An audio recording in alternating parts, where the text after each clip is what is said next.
Good morning. Welcome to Simply Live with me, SimplyLesa. Oh yeah, I'm special. I'm a not young, not old, but not young. Oh, I thought this was hooked up already. Do I have it hooked up? Oh, I don't have Bluetooth on. Hold on a second, guys. There we go. It ought to hook up now. There we go. That's what I wanted. So good morning, good morning. The Nevada saga continues. Oh, I don't even know what to say sometimes. Okay, I have that charging at the same time. So good morning from the tracker at Boss Custom backyard.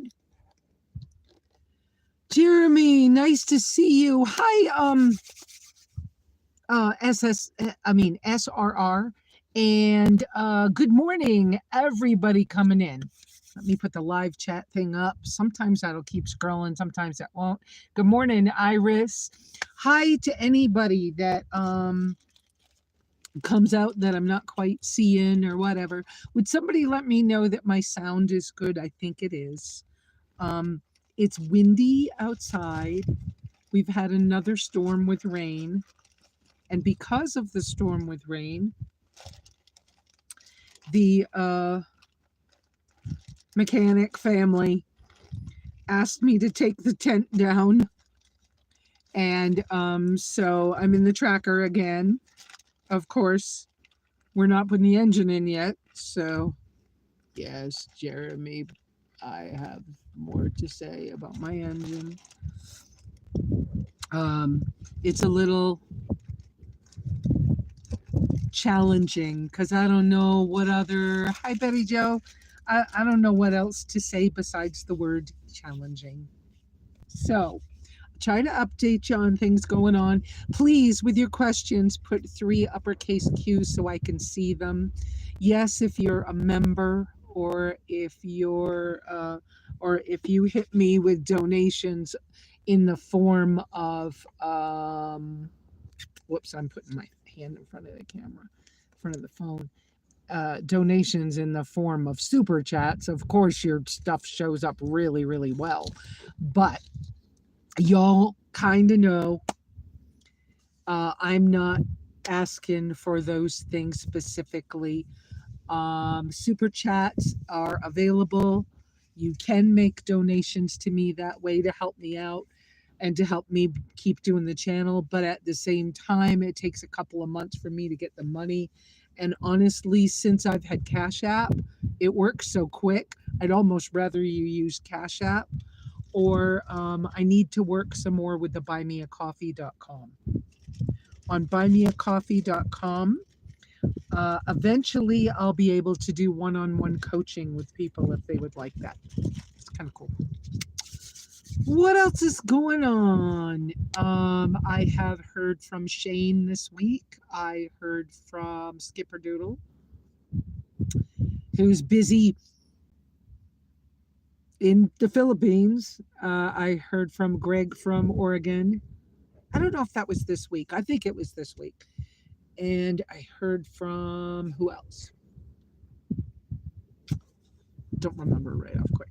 And this morning, I had a quick phone call with somebody who is a new friend acquaintance through Angie Lozano.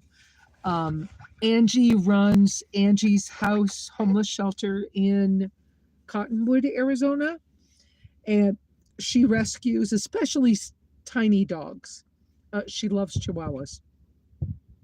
She and I became friends back when I had my my dog Ozzy, and we've stayed friends.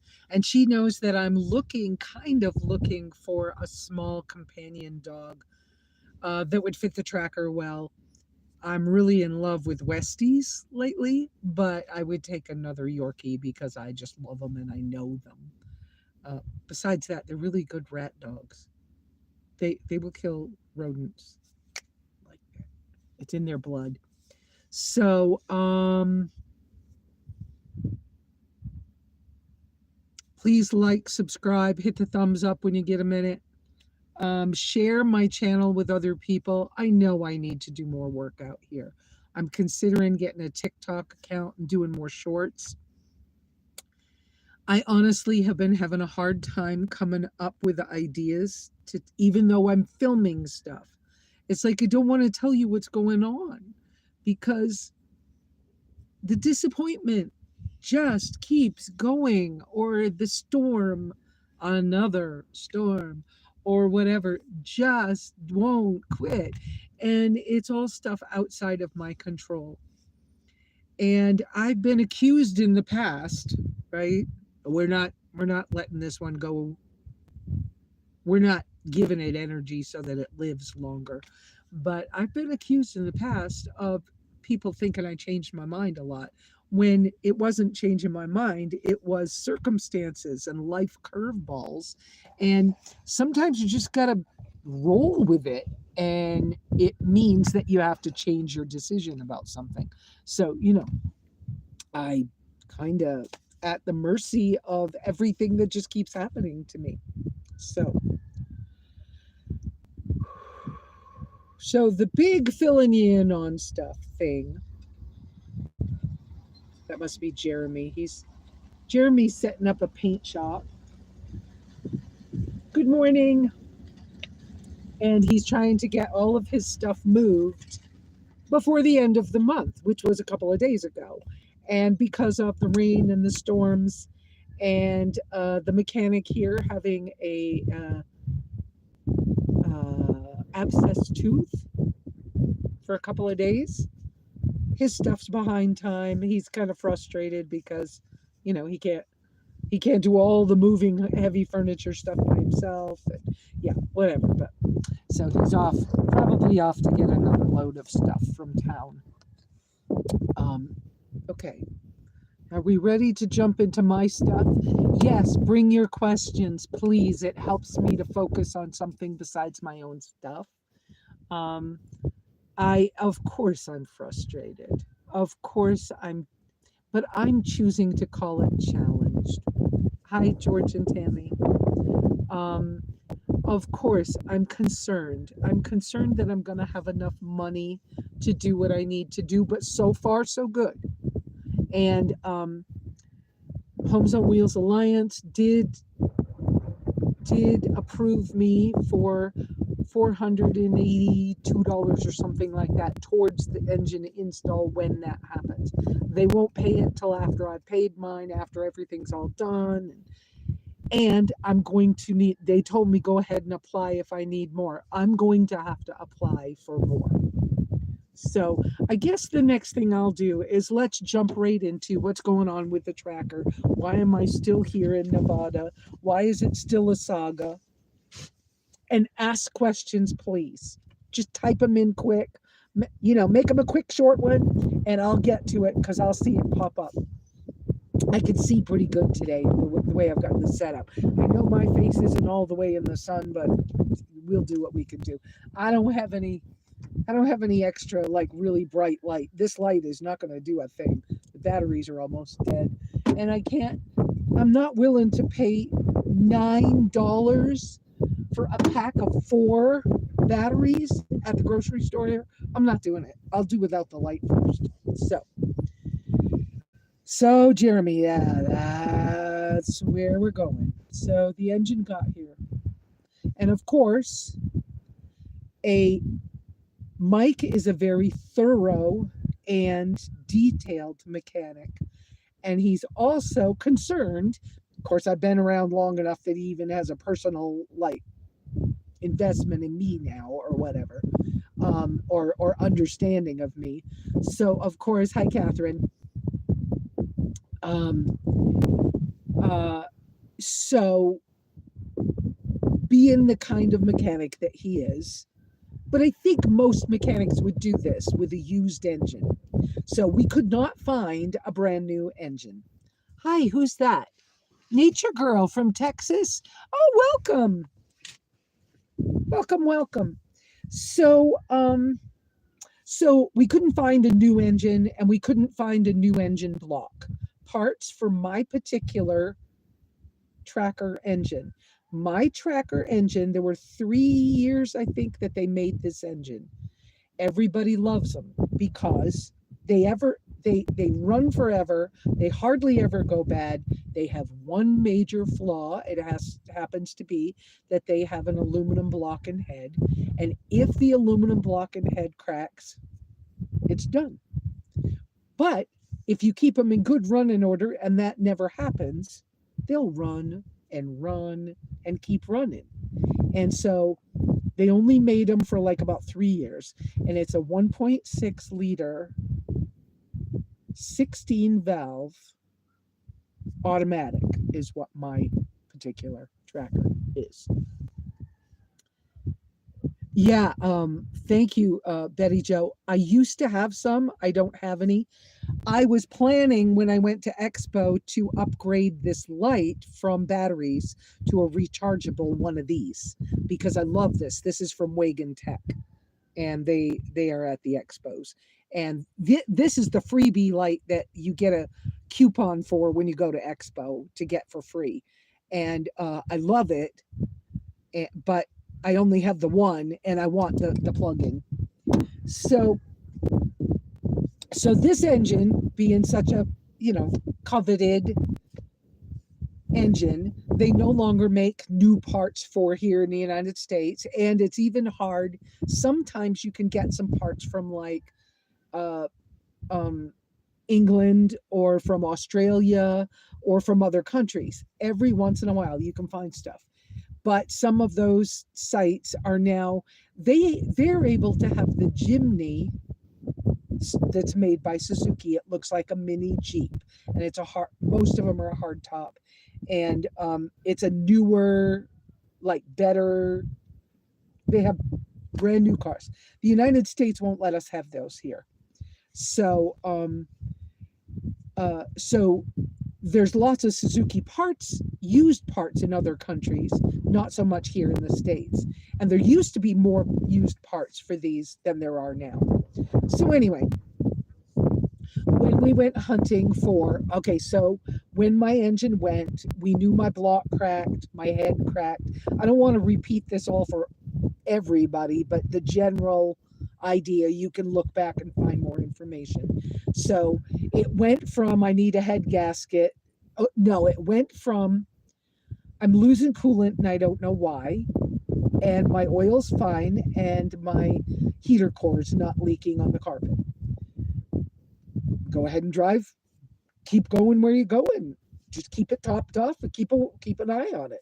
2, stopping not far from here, about 30 miles from here, and checking the oil and knowing that the head gasket was gone. Because when you check the dipstick, it looks like cafe con leche. What that means? Okay, that's Spanish. Sorry.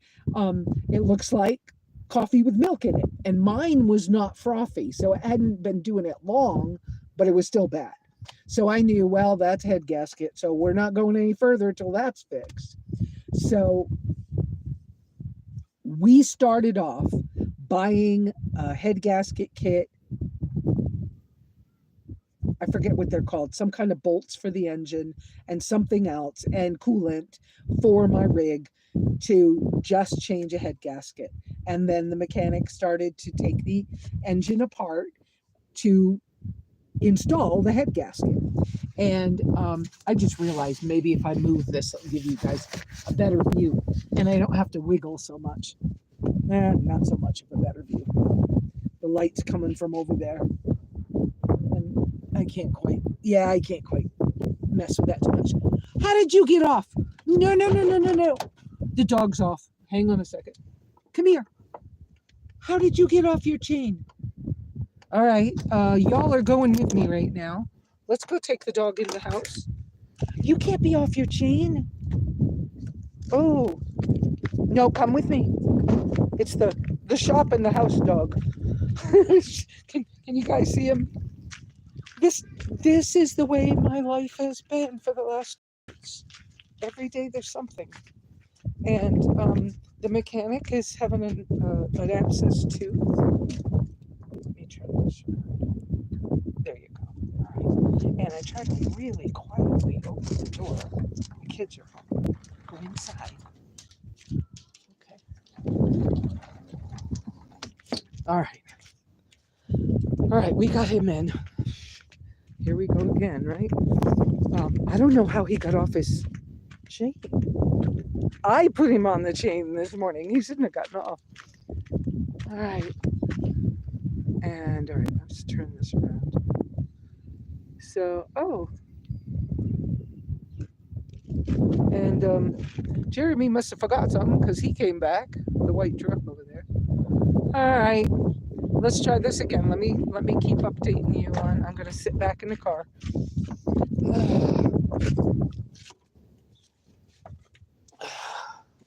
As you all get to see the wiggly camera of me wiggling around to get back in here. Okay. And I need to turn this back around. And now I'm sure I'll have to catch up on messages in a minute because while I was doing that I can't see. Couldn't see that, but at least I had put the phone. Wow, that puts me way back, doesn't it? At least I had put the phone on this little tripod, so I had the handle on the phone. Okay, so he started taking the engine apart. Let's get back to that to check on the head gasket. So of course, as he's pulling it apart, he's saying to me, you know, most shops, and I know this about shops. Most shops would just, clean the head gasket off, put the new one on, and send you away. But he goes, you're a long ways from home. I'm not doing that to you. We're going to check. Let's make sure it's not cracked. Let's make sure the block's okay. Let's make sure your engine's okay before you go any further. And I was like, yeah, thank you. Of course. I'll pay you more to check these things. Of course. Yes.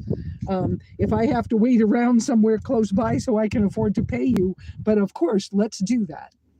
So, y'all know, I tell you all, when you're in travel mode with the vehicle, you do everything you can for your vehicle. Because if you need help with things, the things people can help you with easiest are things like food or clothes. But it's harder, or a shower, but it's harder for them to help you, put a new tire on the car, or it's harder for them to help you with repair of the vehicle. So he dug into it. We used this rather expensive spray that turns the cracks pink and red, that allows you to see the cracks. And both my block and my heads were cracked, seriously cracked. So it was like, yeah, we're not doing that. So then we hunted for a new block. Couldn't find one. We did find a new head, but we couldn't find a new block. You must have forgot something. About a mile down the road. Oh, poop. I realized I didn't have any ratchets. Oh, bummer. Okay, well, you got them now, right? Well, my house is a lot better than 10. Right.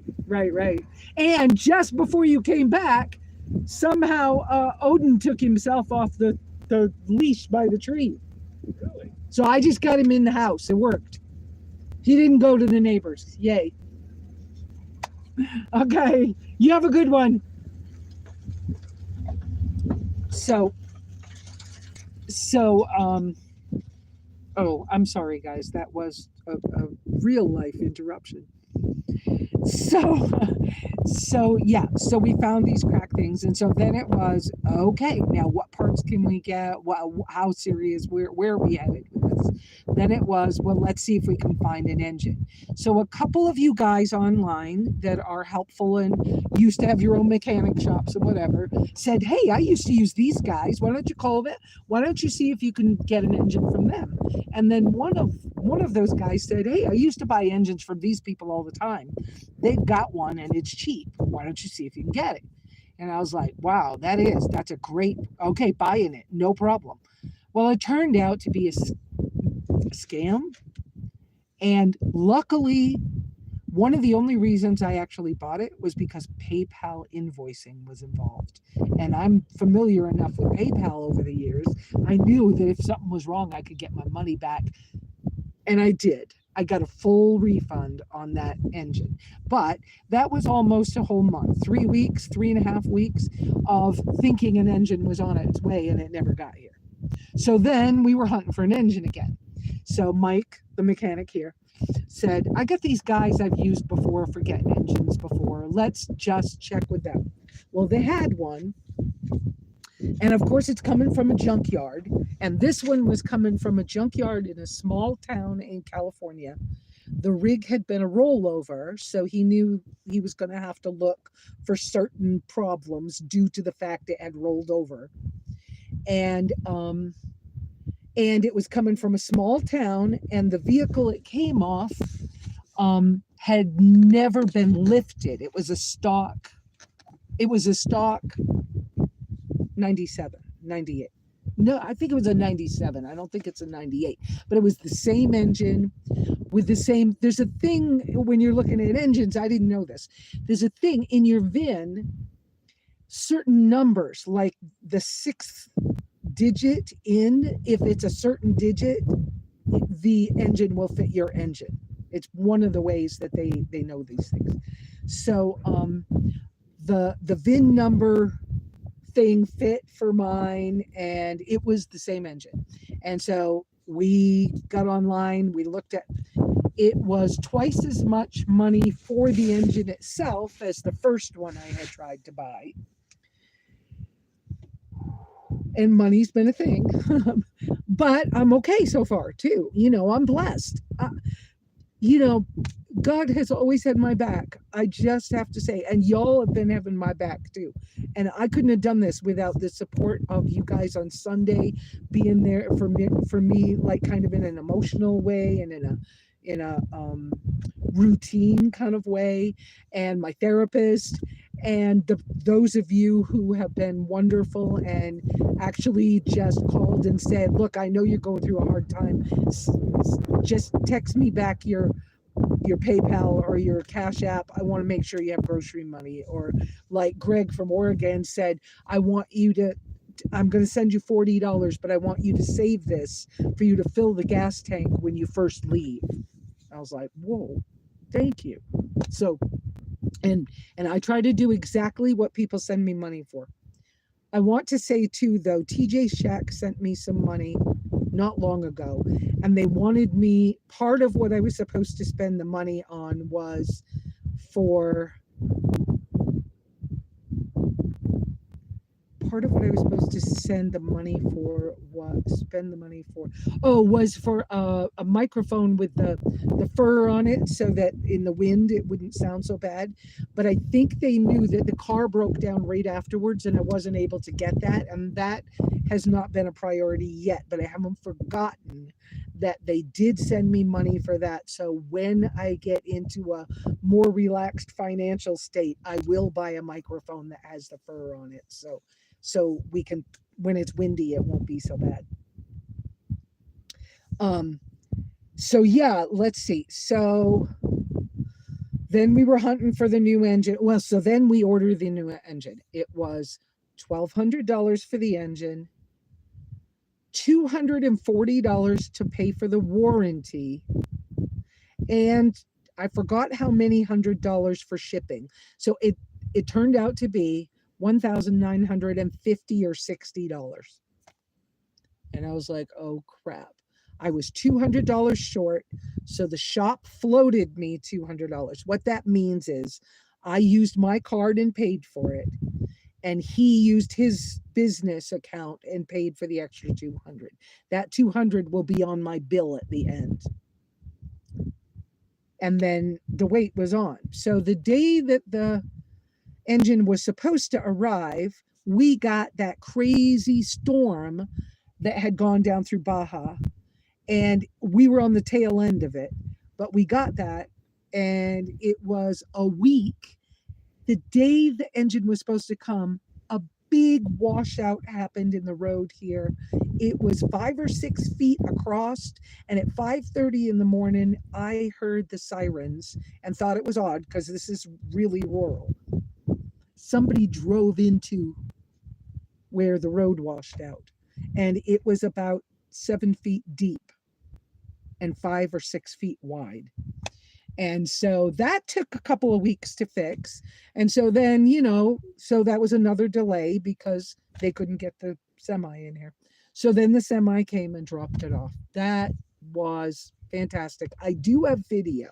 I haven't put it out. I know I'm just kind of in this, it's an odd space to be in, guys. And it's like, I can't even put it together in some story form that makes any kind of sense. I thought about just putting a raw video out, but then I thought, well, not telling you what's going on just is weird. So anyway, so the engine came, and I promised myself I would not get excited because I can't stand another disappointment.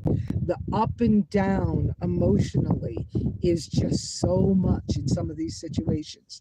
So I was like, I kept talking to some of you guys. I called Tiny GPS, that's George and Tammy. I called them a few times, called Brian Leonard once. I just trying to keep on an even keel and not get too disappointed again. So the engine was here, and Mike saying to me, so I'm going to put it on an engine stand first. And I'm saying yes, but in my brain, I'm like, yeah, I know this, and I know you're going to look it over, but I don't know how to see an engine. And do I even know what an engine stand is? I guess I did, but it was just like, it's weird. I don't know how to see this. Are we sure it's the right thing? And then, I see things like a rusty bolt or a messy looking thing or a scrape on the metal. And I'm like, is it going to be okay? Is it going to be okay? That's the way the thoughts go. And it's not just me. That's human. Of course that's going to happen. This happens when the dog gets off the leash by itself and you don't know how it happens. You wonder, what did I do wrong? I put that dog on there. I knew I did that. I knew I hooked that thing up right. We always going to do that. That's human. So,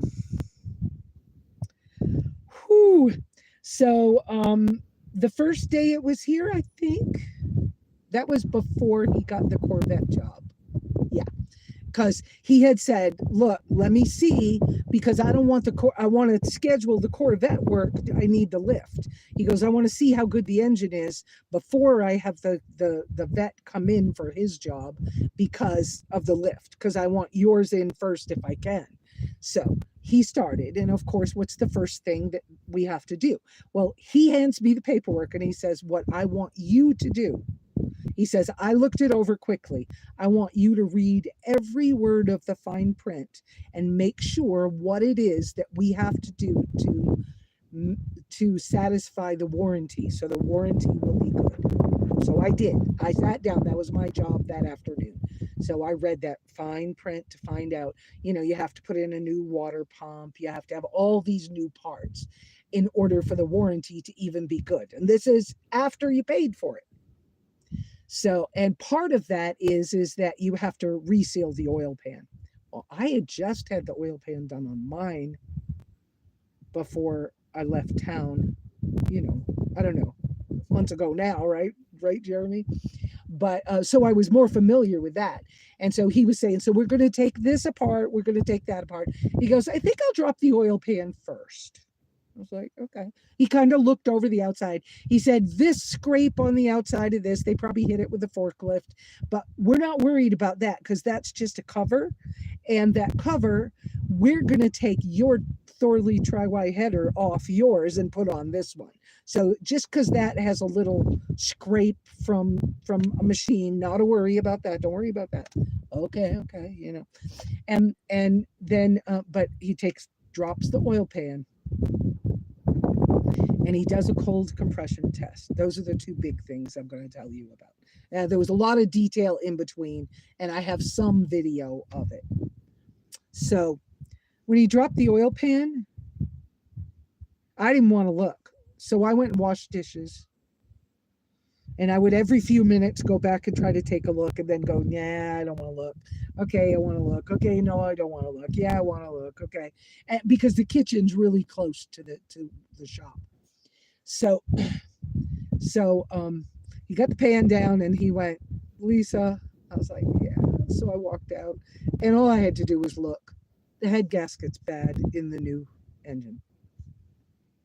Yeah, because the oil in the pan has got, it looks like coffee with milk in it, with creamer in it. And so that's the color instead of it looking like oil. And he did a compression test, and the compression test was not good. It has, for Jeremy, who's very mechanical, or other mechanical people who might be on today, it has blow through on the exhaust side of the valves. So I'm just like, what now? This is beyond my control too. But the oil pan, incredibly, has got the yellow paint marker number that matches the engine on the inside. Somebody knew before they shipped that head gasket was bad.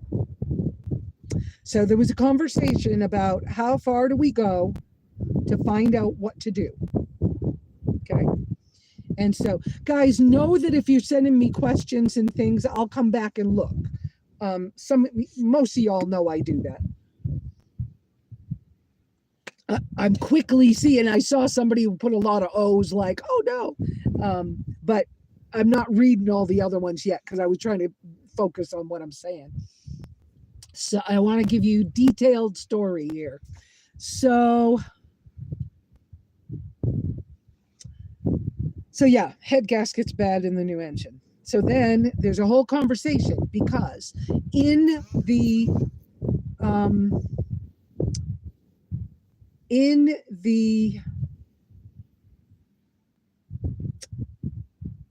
warranty information, it says you must not do XYZ. You must not open XYZ part of this engine or it voids the warranty.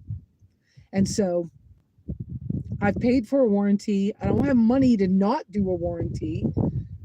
And I'm like, so Mike and I didn't sit down. We just talked about it and went, okay. And Mike said to me, what I want to do is do this. He says, you already bought a gasket kit and we can't use it on your engine. So he said, or it's useless on your engine. He said, so what I want to do is do this.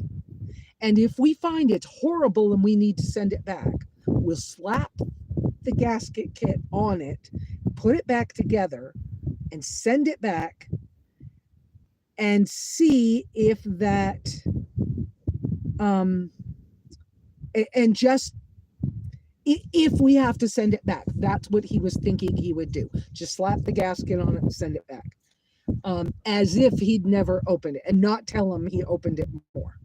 So then he said, but what I want to do is I want to see if the block is good. If the block and the head are good, maybe we won't do that.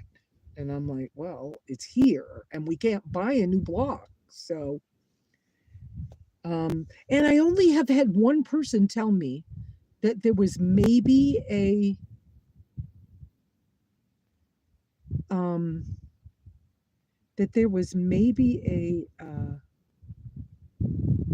new engine you could get from China. I think that was Shane that told me that, but I never found that link. And so that wasn't, and probably if it was a couple $3,000, I didn't have it, so it wasn't going to happen anyways. So here we are with what we're doing. So he has taken the engine more apart. What we found is the block is good, the head's good, the valves have a problem. So there was 2 or 3 days of valve conversations, which to me is like, okay, so very little progress, but in a way it is progress, but it's slow. And it's like, I tell you all about turtle steps And now this feels like snail steps, right? Because it's like, okay, so now we got to talk about what do we do about valves. Well, he came to me and he said, look, I don't have the tool. I'm not spending $400 on the tool to do the valve job. And I was like, yeah, you don't work on these all the time. Why would you do that? And how many of these engines are even out there anymore? And that's what he said. Yeah, because how many people want them? And so he was like, I can make a tool, I can do this old school thing, but if I do that,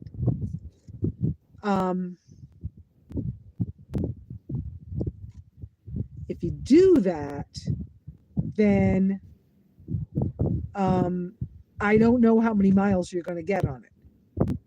And I was like, well, what's the option? So there was a little pause in the whole thing. And then I went and I called my neighbor, Brent, who he and his wife, Donna, are on our page on Facebook. But Brent also is very mechanical and I trust him a lot. And like, it was a work day, so I wasn't going to call you, Jeremy. But anyways, I had to talk to somebody who knew me enough to just, can I talk this out a little bit? I don't know how to make a decision on this. And what am I even looking at? So I talked to Brent for a minute, and then I went back and I talked to the mechanic and I said, you know what? I want you to find out for me if we decided, didn't we find a rebuild kit for my engine? Yeah, we did. I said, let me remember where we found that when we were first hunting. I think we found it on Petroworks because I don't think Rock Auto had one. And I can't remember if Amazon did. But anyways, so I was like, let me go look at that. And he said, okay. And I said, can we find out what it would cost if we decided to, isn't this where you start thinking about rebuilding an engine? And he was like, yeah. And I said, well, how much would that cost? But more than that, because if I have to beg and do anything to get enough money to rebuild the engine so I can keep going, that might be the better way to go. How many miles will what you're thinking about doing give me as opposed to a rebuilt engine? And he said, rebuilt engine, you're driving out of here. You could just drive this like it was a brand new car. And I'm like, well, my body's good on my car and my frame's good. I said, you check that, right? I'm not missing something. Those things are good on my car. By the way, we had gone, there is one guy here in Carver, Nevada, who has a few Zukis in his yard, but his favorite is an 8-valve. Yeah, is an 8-valve tracker. And he's got a bunch of them in the yard, but they're all 8 valves. And he had one that he wanted to sell that was red with a soft top, but it was fugly and I couldn't sleep in it. Okay? Fugly. Y'all know what that means, right? Without me, like, fugly. Anyways, it was, but he had done the 2.0 engine swap in that one, but he wanted $2,500 for it, and I don't have $2,500, and I was already into the engine stuff when we found it. Might have been better to spend, maybe not. I don't think it would have saved me any money or anything else, but maybe we could have taken the engine out of that one and put it in here, and I would have had the engine swap. Maybe that's a future thing to think about, but the soft top was all ripped on it. It was all rusted. It was in rough shape. And I was like, no, my body's in great shape. We could joke about that. I just caught a joke. Y'all, some of you men would have caught that joke too, right? My body's in good shape. Yeah. Well, so's my tracker's body's in really good shape, and the frame is in good shape. And I mean, I know somebody who put a new engine in a car that they loved, but the frame was bad, and 6 months later their frame broke. like it was rusted out and it broke and they were stuck again. So I was like, yeah, no, I'm not trying to get into that. I'm trying to learn from what I've seen, right? So so anyway, so we then, knowing that there's a valve thing that needs to be fixed, we then started hunting for, can we find an automotive mechanic shop to do the whole rebuild kit thing. It's going to cost money. We don't know. And Mike's abscess tooth started acting up. Something else happened. And so there were 2 days this week when we couldn't even like do phone call stuff and all. I don't remember what everything was going on, but not much phone call stuff going on. And then I did a little bit of searching for a mechanic shop. I found one. Okay, so in the beginning, the mechanic was hunting for him. He was like, all the shops I knew about, they're all closed. They closed within the last 2 years. He goes, so I don't know what to do now. So I got on Google, and I give information to Google Maps often. I forgot what they call it. I'm not an influencer. What am I? I'm one of the volunteer people that tells them stuff. Anyway, and adds stuff to maps. So then so I'm putting, I shouldn't have been trying to read those when I was trying to think at the same time. You'd think I was ADHD or something. But so I got on, like I said, on Google, and I started hunting for automotive mechanic shops near me, stuff like that. And then went back to Mike and I said, did you try this name or this name? He says, yeah, both of those are closed. I said, well, I'm going to call anyway, just to double check you. And I said, I trust you, but I don't know. We need a miracle here. So then he said to me, he goes, you know what? Expand the search. Ask your people that you know. Start hunting anywhere from Reno to Vegas. So we started doing that.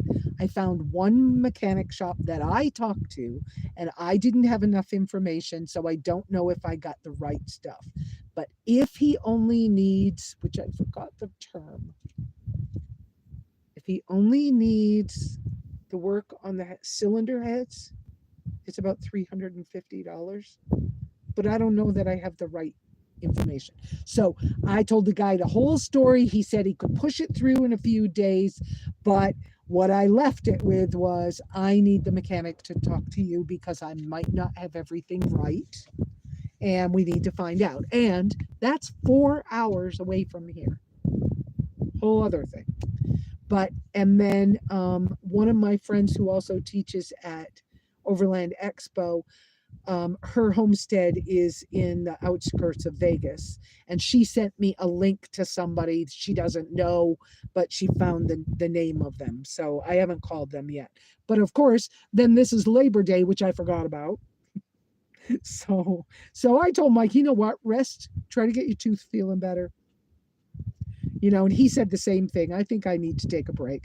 I've watched that man put in 17 hours a day often, just trying to, and not getting paid for much of it, which is unfortunate because a lot of these jobs, they're half done. And so, he's waiting for a part, he's waiting for information. He's trying to find, somebody changed the motherboard computer part of an Onan generator in one of the Class A's he's working on here. And he's trying to find the specs for that so that he can fix it, so that he can get paid for it, so he can, do the next thing. And of course, being here, I'm so involved in their everyday life, I know more than normal. So I think that's where we're at, is we're hunting for an automotive mechanic shop. And I'm always hunting for more than one plan A, plan B, right? I'm always hunting for, I'm going to need an XYZ too. So the next possible thing is, if we can't find a reasonable mechanic shop, I don't know. There is a guy from here that's going to be going to Quartzsite somewhere around the 15th, and he will be coming back. And he said, I met him. He said that I could ride with him if I needed to get to Arizona. So that's possible, but I hope I don't need to. But who knows? This could take another month or more. And he has a trailer, and it's been suggested that maybe we try to see if he could take the tracker and all the engine parts. And that would be a really weird way to come home. I don't want to do that. But if I have to, I don't know what else to do. If we can't find a mechanic shop for a reasonable price and a reasonable whatever, I mean, it's September now, and the nights will get cooler. And then by October, it snows here. So I don't know. I don't know. That's where we're at with that thing. Moving right along. So now I'm going to lean forward and pull your messages all back up and see where y'all are at. Because I saw some of the highs, and hi to everybody. Thank you all for being here. Because it helps me just as much as it helps you guys for me to come out here. I am so grateful you all give me something to do. Hi, Joanne Beeks. How are you? What kind of shape is the new motor in? Are we looking good? All right. Well, you know that now, Jeremy. Sorry I'm late. Had trouble getting the internet. Okay. Catherine, I haven't read enough yet, but did you share your information? Rechargeable batteries. The recharger wasn't too expensive. Yeah, work for a long time. Yeah, that's great too. I don't have that option right now. I told you about that. Hi, Nature Girl. Prius got a used engine by Toyota. Had 65. Still running good. I don't know why. I thought I shut stuff off on here, but I guess I did. Oh, right. Oh, that must have been when I put the dog in. Somebody said Auntie Lesa. Yeah. It'll happen when it happens. Keeping you in prayers. Thank you so much. Hey, God's all I got, because I don't know what else to do. I kind of thought my daughter was coming out today. I saw she made a comment in our group this morning, and I thought maybe she was coming out. I'm going to be on a video talking about our breakdown on Life of Lucretia. Okay, a live chat. Okay, so we've mentioned her. I do not know this person. I know you, Catherine, but I don't know the person with the channel. And Kat and them are broken down too, but they're stationary and safe and not sure what they're doing. So if you want to catch up with Catherine's stuff, I can't do a live with you feed. It doesn't work with my phone stuff well. We tried that. So Iris, daughter, dog are leaving Arkansas and heading to Colorado. Oh, wonderful. Yeah, that's okay with me to post it out there, guys, on my group, on the Facebook page.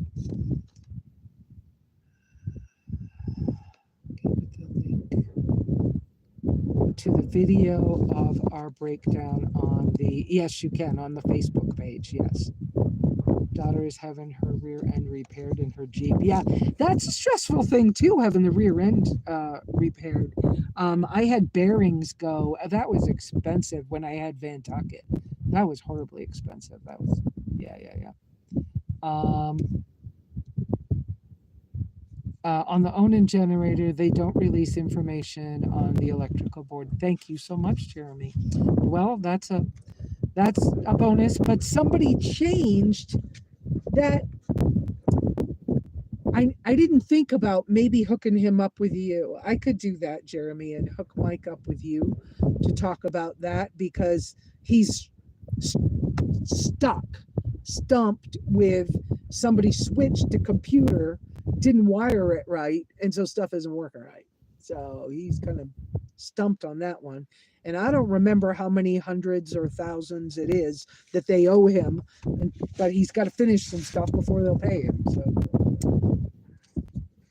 So for the moment, that's that.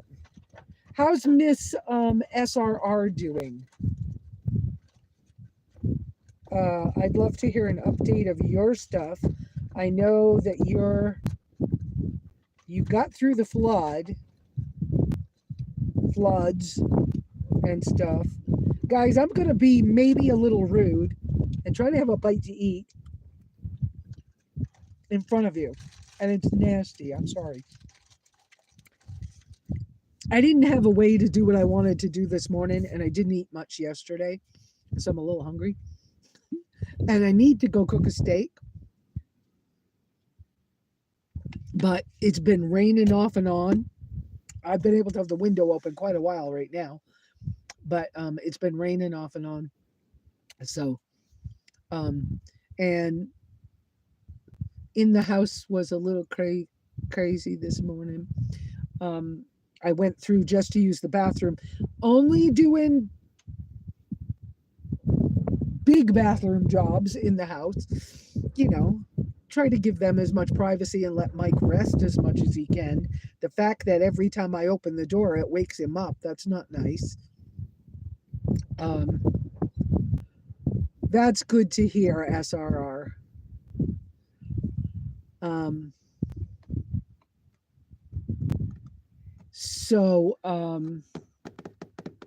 Yeah, the two kids were like fighting the last time I went in. I was like, you know what? I could break them up, but Dad's supposed to be asleep, and they're fighting so loud that they're going to wake him up, and he's going to be pissed.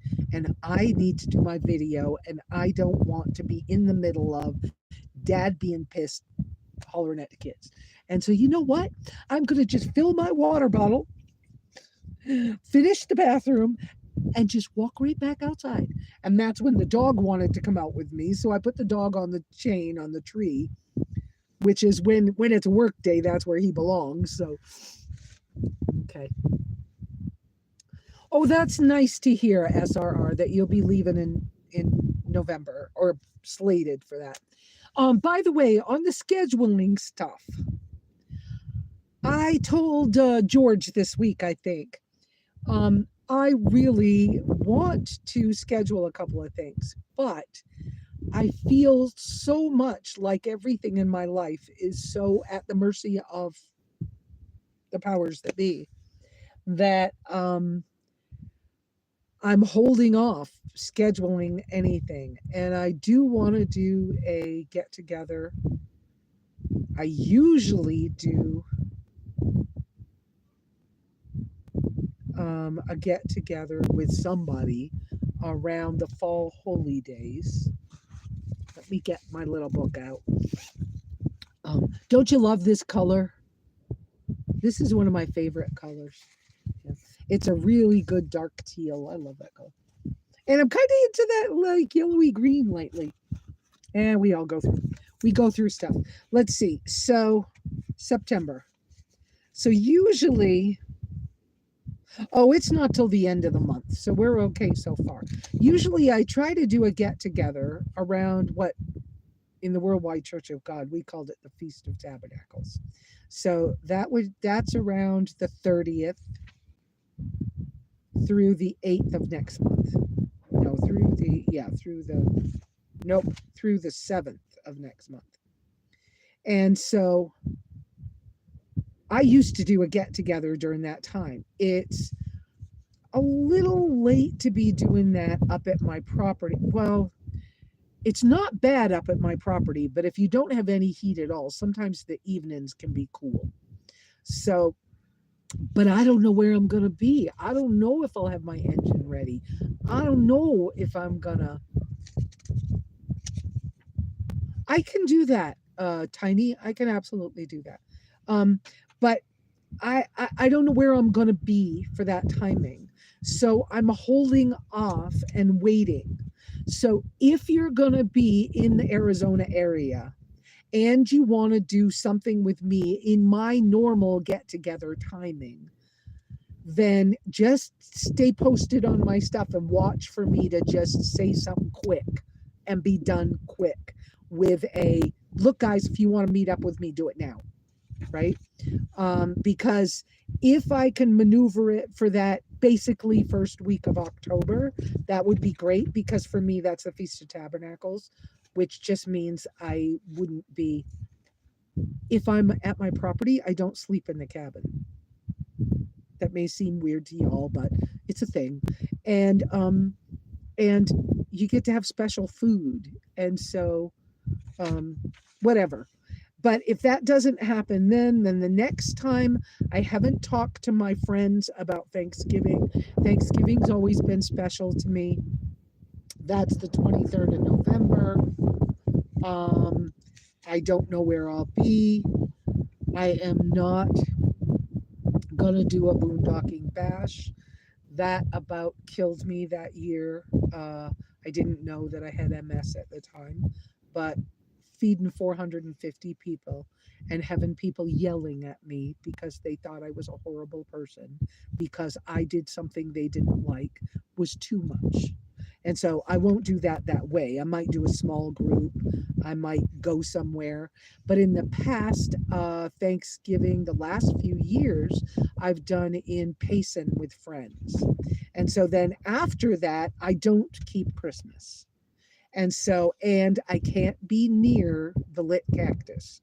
I can't be anywhere within a quarter mile of the lit cactus. I'm allergic to marijuana, and they have so much of that going on at their location that I cannot camp nearby. I break out in hives. So last winter, I spent quite a bit of time near the Randy the Mobile Traveler's winter campsite, but I love some of you people, don't get me wrong, but it wasn't my thing, it was his thing. And so I love Yuma, but I don't know where I'm going to be. And somebody, it might have been the Jeremy that's here, made some comment about, you're probably going to get back to your cabin and never want to leave again. Yeah, that's possible. And then the second thought is, yeah, not my style. So I don't know about that either. So if I want to miss snow at my property, then I need to leave by Thanksgiving or near Thanksgiving. And if I wait, then I'm risking driving in snow. But that wasn't so bad. I drove in snow leaving Sedona last year. And I don't know where I want to be. I mean, there's so much, I feel like there's so much up in the air. But I do want to get together with some of you guys and my overland people. And so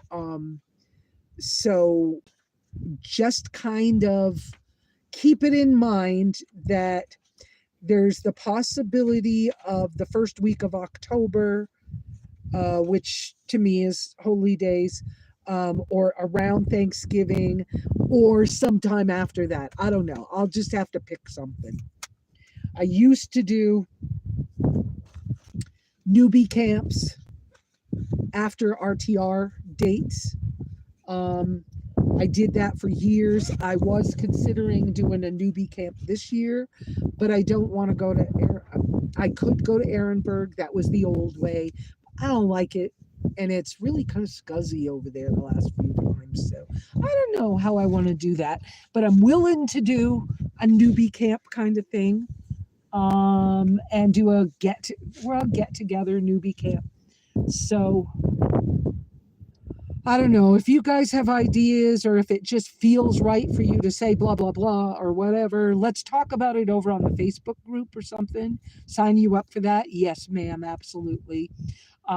Miss Iris, I have thought about doing something else special for you, but I don't want to say it yet because I also am perhaps going to do a by invitation only something at my property again.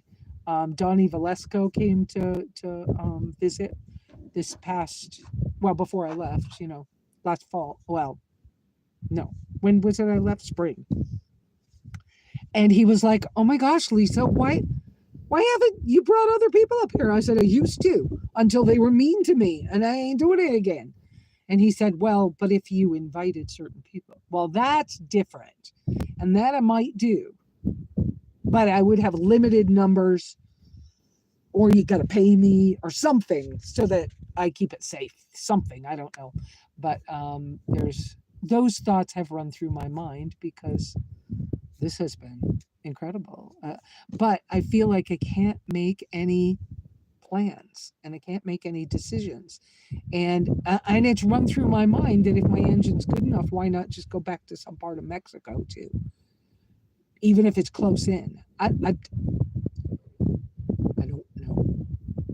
So I'm not going to go to Virginia because that's too far away, and this has been hard. And I'm not trying to break down a lot of miles away from home in some unfamiliar place. All right, let me go check your messages again for what I missed while I was talking. Back up here. On the Onan generator, got that. And I saw that you had to step away. Okay. SRR's thing, I saw that. Know what they're doing or what to our engine repair. Yeah.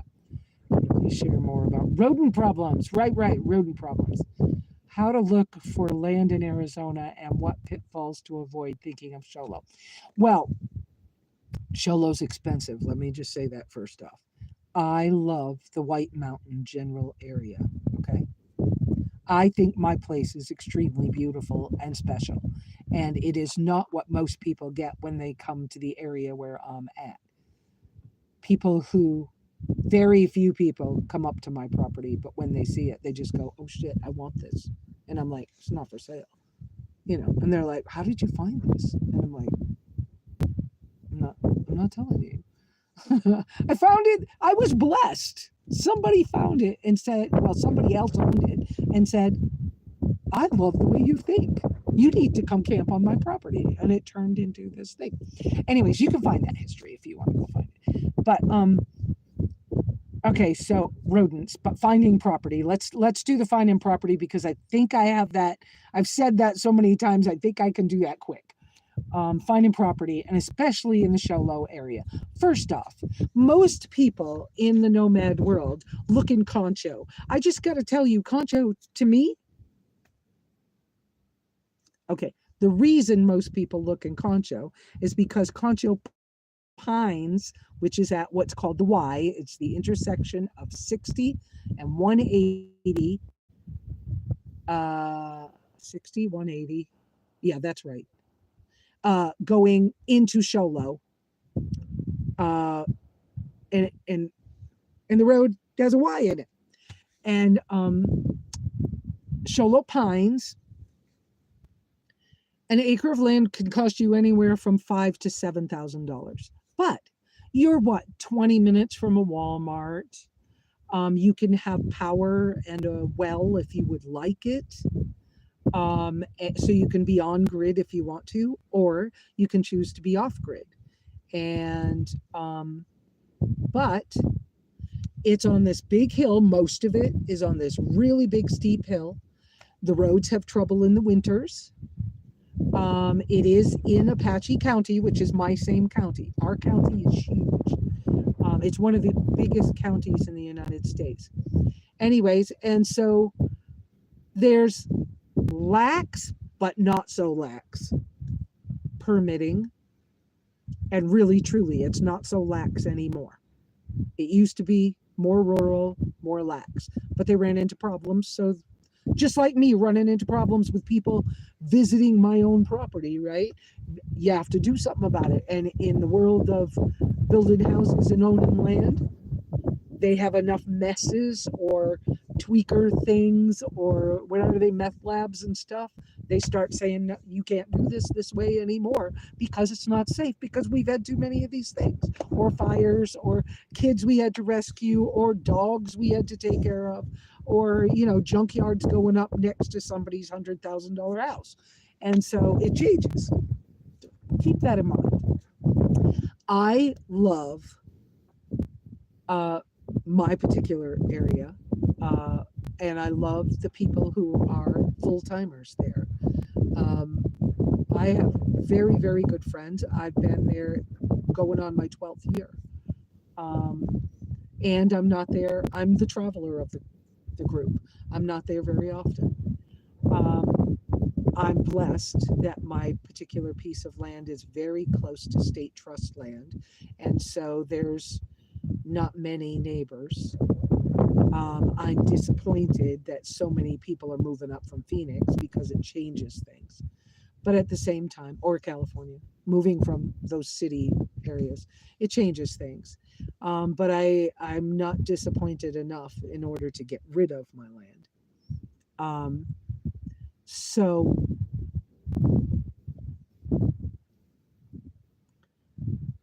I think that one of the most important things if you're looking to find land for yourself is to know what it is you want out of your land purchase.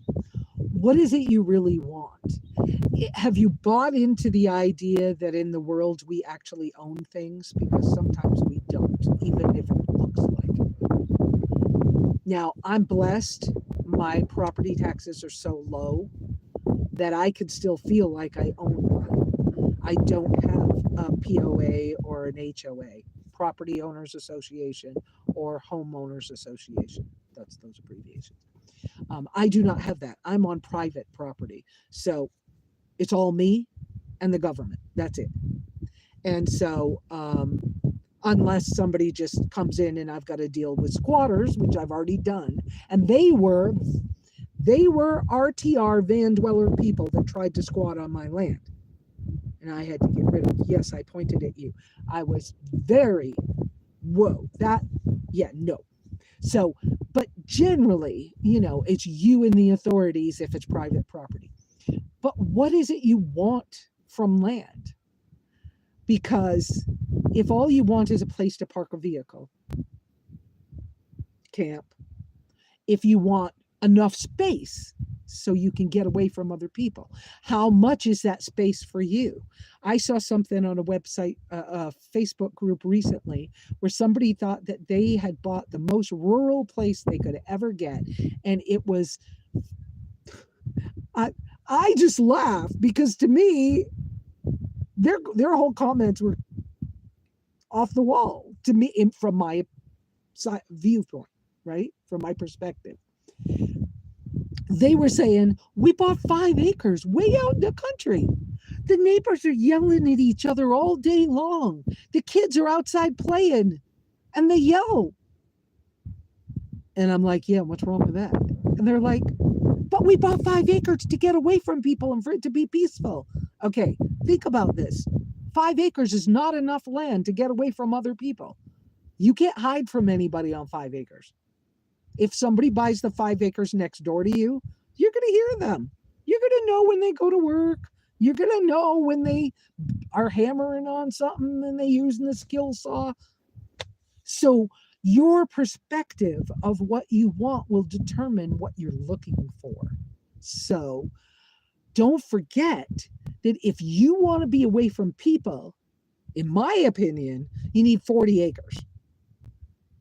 Because 40 acres, you could get in the middle and you might only hear the dog bark faintly from the next 40. But there was a reason why they did 40 acres and a mule back in the day.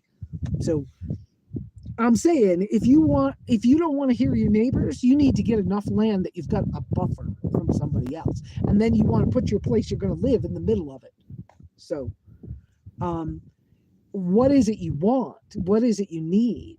Because if all you need is an RV site, a pad with a picnic table and maybe an outdoor bathroom and a shed, well, you're looking for a different piece of land than if you want to not have neighbors. So buying inexpensive land, especially in the Southwest, often means that you might get a piece of windblown desert with snakes. And there's lots of things out here that are trying to stick you, prick you, bite you. The cactus are sharp. Goat heads are not a joke. They're these little things that are in the dirt that if you step on them, they go right through the flip-flop, right through your shoes. So The wind's picking up. I may have to close the window. But I have this headset and might be okay. So looking for a piece of land, I think you really need to know yourself and your needs and your wants before you go looking for it. Now, I do know how to find an acre or two close to a paved road, but on dirt roads that's rural and that would cost you about under $3,000. That's possible. That's very possible to find a place like that. I also think one of the first things you need to do nowadays, I didn't do it to mine. I own the top of a ridge, so I have a little problem fencing down a ridge. But one of the very first things you need to do is have your survey done so that you're on the right piece of property. And you need to do the perimeter fence, one of the first things you do, because you might have your boundaries, your property lines off. And when you do your perimeter fence, you better check with your legal people to make sure, your county, to make sure, in Arizona especially, every piece of property, there's an easement all the way around it so that nobody ever gets landlocked. And so your fences need to be on the easement line, not on your property line, because technically there's a road all the way around your property, even if you're in a gated or ranch community. So you need to know those things. I hope that helps answer it. Send me some more questions about that, okay, SRR, please. And now let's talk about rodents, because oh yes, and the weather. Oh, absolutely, the weather.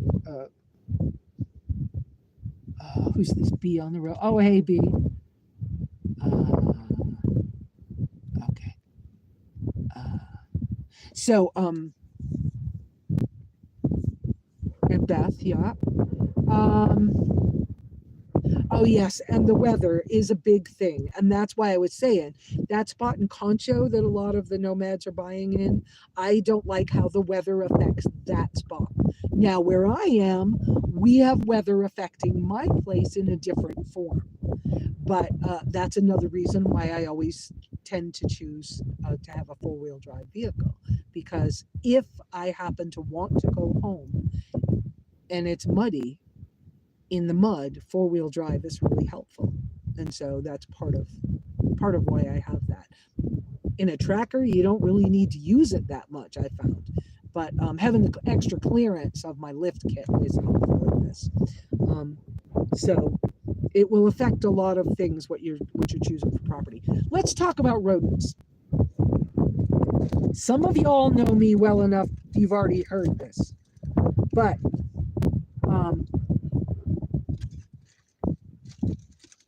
I'm telling on you, George and Tammy.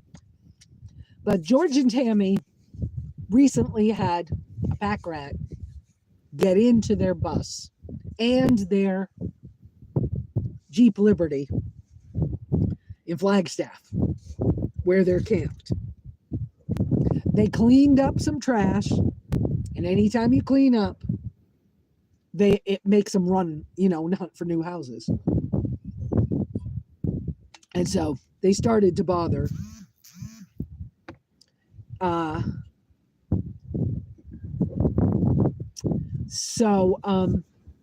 Pack rats are a thing. I won the war. But now my neighbor just sent me a picture of the foundation of my place, and they've they've dug under. So he agreed to go put some rat traps near there.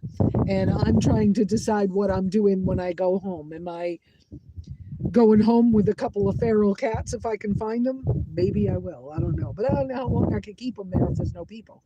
So, yeah. So,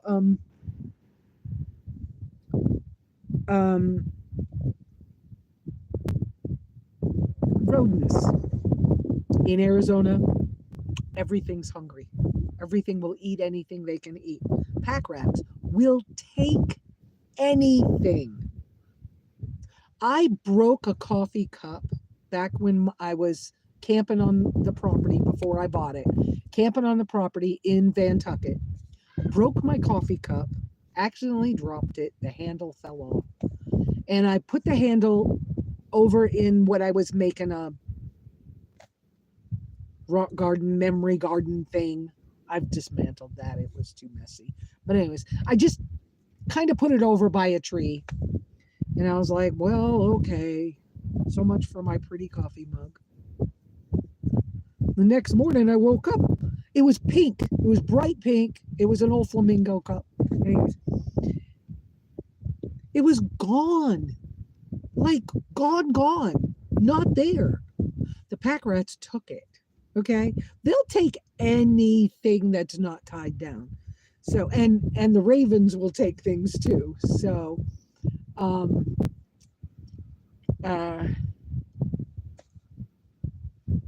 yes, everybody please pray for each other. I just saw that too. And yes, Iris, we will pray for your daughter going off without you. Oh, it's starting to rain again. So, and I found another one of my leaks. It's a little, let me show you this. It's a little minor thing, okay? But right here on my window, see that black thing right there? It's I don't know what it is, a guard to keep the glass from pushing out or something. But that little black thing, when the water runs down here, it runs down and drips on this, and then that drips inside. I'd been wondering how one spot in the car was getting wet. And it happened the other day. And I was like, oh, well, so I just roll it up a little bit more and I won't get wet. And the foot of my bed doesn't get wet. So, okay, so back to rodents. So, yeah, because you might be able to just rent a spot. You might be able to... I think it's a good idea if you can find somebody you know, or you can, finagle a way to rent a place to camp on somebody's property in an area that you kind of like, or go stay on BLM land nearby and see if you really like it. It might not be what you think. You might have noticed Tink had been out on some sites. She'd had some problems, ended up staying on somebody else's land in my general area. And at first she was in love with it. And then she went, this is horrible. Her dog got bit by a rattlesnake. The coyotes got her chickens. She was like, yeah, this is not fun. So, yeah. So it's been a whole thing. Okay, I'm just double checking. So more rodent stuff. There are lots of pack rats and rodents in the desert. There's prairie dogs. Well, there's all the animals. I mean, because there's raccoons and stuff too. But there's prairie dogs and porcupines. I've seen how many dogs near St. John's with porcupines all around their muzzles,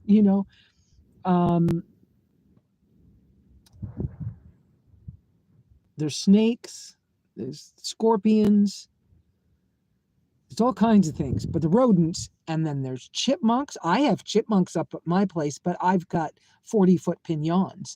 And so I've got chipmunks. Oh, they could be a pain in the butt too, because they will just eat everything. From the bird food, from the bird feeder, to drinking the hummingbird food if they can figure out a way to tip it up. I've seen them tip up the hummingbird feeder to get a drink. Silly chipmunks.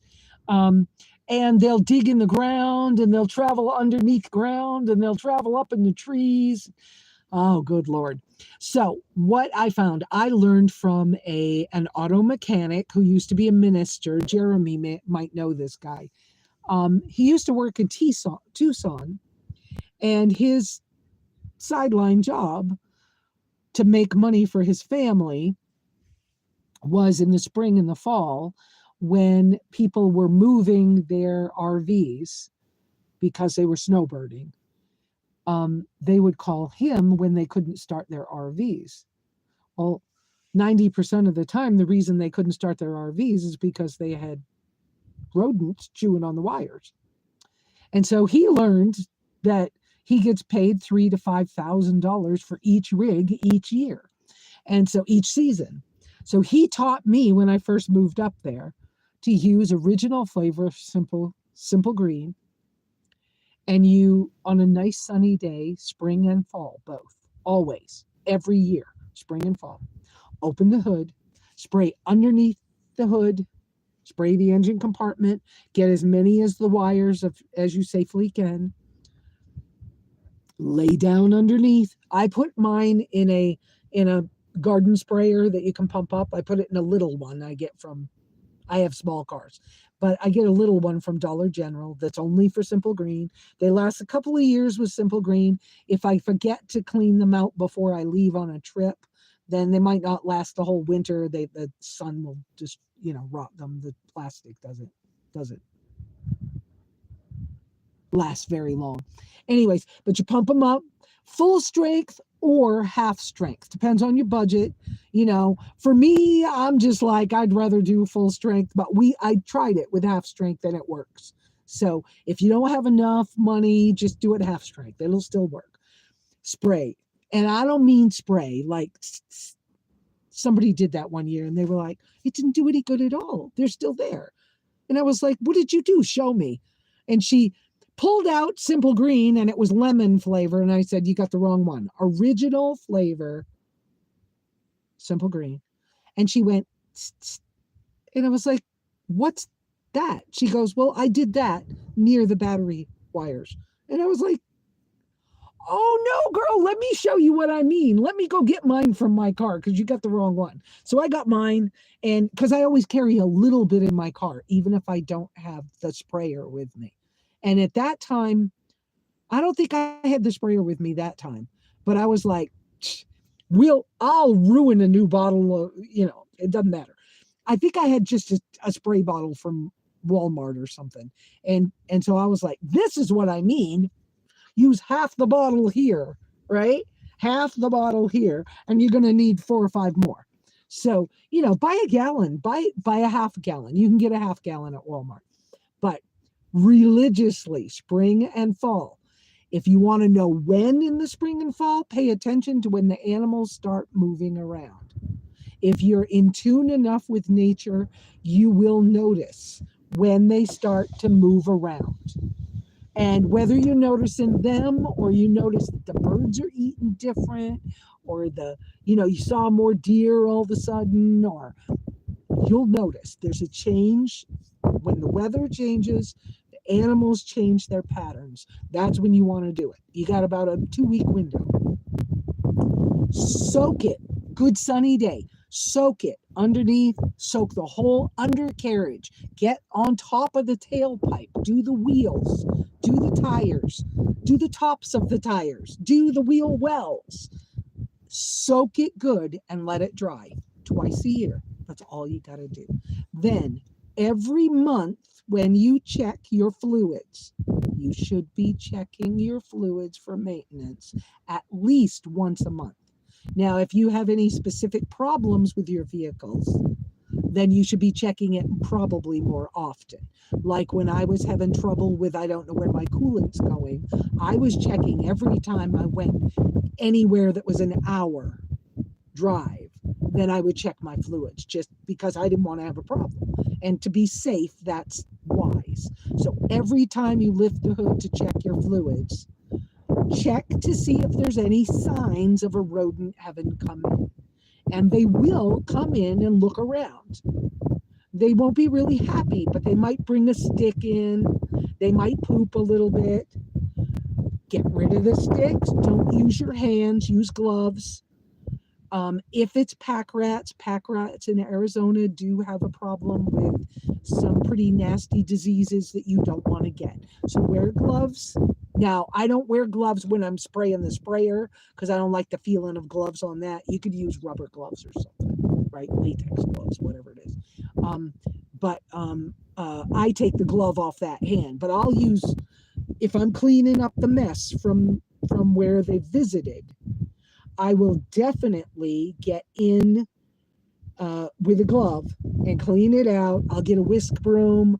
I'll get one of those, okay, this is going to sound funny. One of those pickle jar things that you poke the thing and it opens, spreads the thingy so you can grab something. Use that. Clean it out and then spray it down again with Simple Green and let it dry. Every time you see any motion, they won't stay in there. I have not had a vehicle had chewed wires,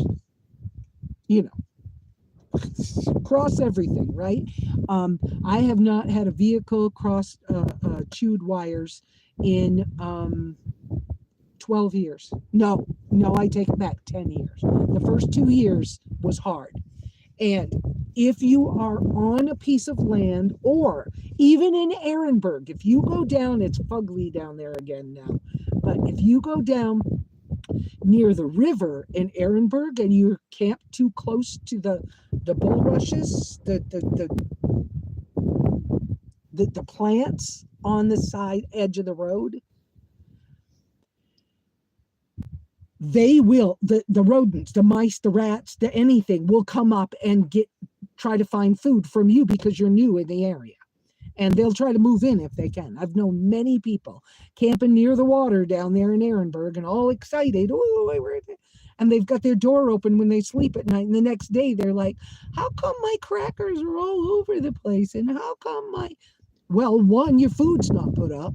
Two, you left the door open. And three, they're hungry. They're looking for a new warm home. Your home is nice. It's messy. Okay, so keep yourself clean. Put your food in metal containers. There was a reason why the old timers always had, remember when crackers came in tins instead of in cardboard boxes? It was because the mice and the rats won't chew through the tins. Find yourself some old tins. They work beautifully for food storage. Tins are the best for food storage. They're not the best for sweat proof and stuff like that, but you don't want these pests in your vehicles.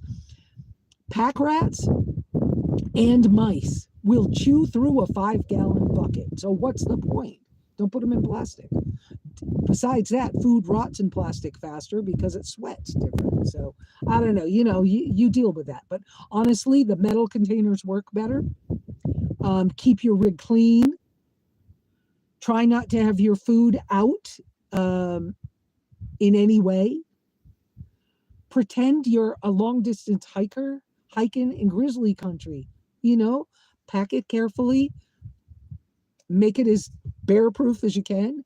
If you're out in bear country, actually hang your food in a tree like hikers do. I do that when I go up to Idaho. That's what I did. And in fact, I hang my trash in the tree because I don't want them coming after the cans. Well, I don't have cans right now, but I did have cans. And now I'm going to have a different situation because I'm eating so much meat. So I'm going to clean up really good. And my saddlebags are part of my kitchen stuff. I will probably hang my saddlebags up in a tree so that, or switch it to a bear bag and hang it in a tree. Get one of those rat sack bags from an outdoor store. Rat sack bags are made out of metal mesh, so even chipmunks and stuff can't get in the food. It's a good system. Use op sacks so they can't smell it as much. Op sacks by lock sacks. What else? Be really, really clean. Oh, if you camp in one of those areas like I was talking about in Ehrenberg, or if you're out at my place and you're camping, put out a bucket trap, but put it not beside your car, put it over there. Put it like 20, 30 feet away, a little distance away. And what you do is you just put 5 or 6 inches of water in the bottom of a bucket, a tall bucket. Try to have a tall bucket. Okay. The shorter the bucket, the less successful you are. But 5-gallon bucket's wonderful if you can spare it, right? If you can't, whatever. But if you're at my place, I try to have 5-gallon buckets around. If I don't have enough, we'll go buy some more, right? But fill it about 5 or 6 inches with water. Smear peanut butter on the plastic on the inside. And then put the bucket 20, 30, 40 feet away. a distance, just a little distance away.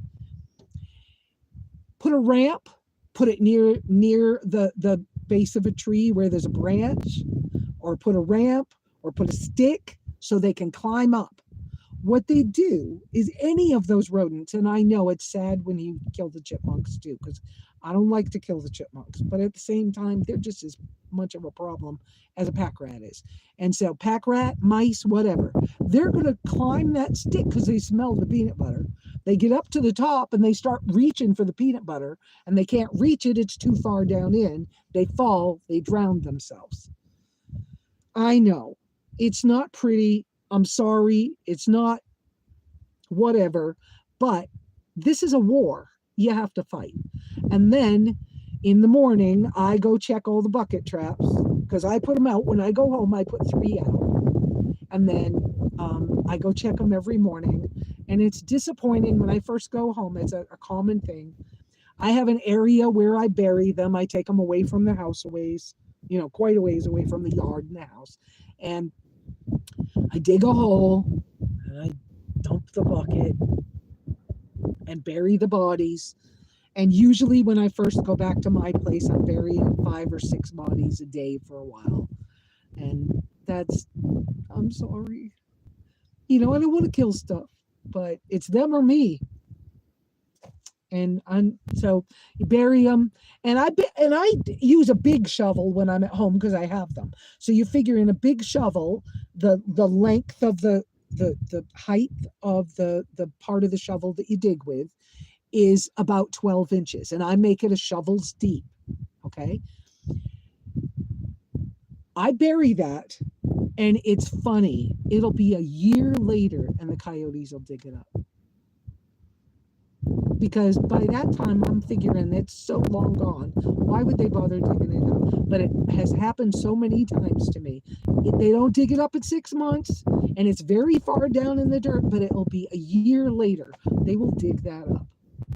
So I have an area where I kind of do it, that I'm not, we don't go in that area very much, and so I don't have to, mess with it too much. But that's how I deal with it. And that's why when I buried my dog Ozzy, I put a big cactus plant on top so the coyotes won't dig him up. And I, and then turned it into a little cactus garden. So because I didn't want him digging him up. And he was buried in his blankie, which was a fleece blankie, so he wouldn't have decayed the same way. I'm sorry if that's hard for you guys, but that's how I deal with that. So I hope that's helpful. I know it is for me, because let me tell you. Oh, you had to go. Okay, Catherine. Love you guys.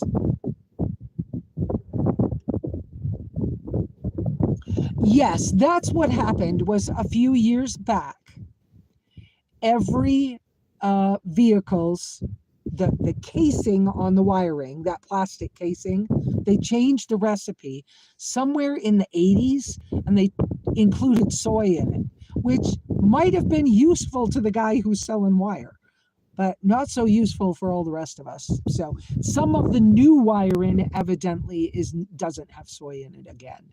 But really old stuff doesn't seem to have it, and really, really new stuff might not. But that is true. That was the reason why it was like that. Yeah. So let's see. Check fluids and everything before you move the vehicle and after you stop for the day. Yep. Pre-trip. Yep. Yes, I do. I do check mine a lot. And I do a walk around on my rig checking my tires, kind of like truck drivers do. Oh, bye, Betty Joe. I didn't see you go, but bye. Okay, so how are we doing today? An hour and a half. I could spend another half hour with you all. I'm a little, yeah, I'm good. It's cloudy. I would really love to go make a steak, but I don't think my steak is thawed out yet. It was in the freezer. Not my freezer, because my freezer and my fridge and my solar panel and my battery have been unhooked the whole time I've been here. Yes, on your new tires. Yes, ma'am. Yes, Simple Green on tires. And most people, quotes, most people are not allergic to Simple Green original. And original Simple Green is biodegradable, so it's not a bad stuff. It's not full of chemicals. Now, I've run into one person who was allergic, but she was having such a problem with rodents that she asked me to please spray her engine and undercarriage.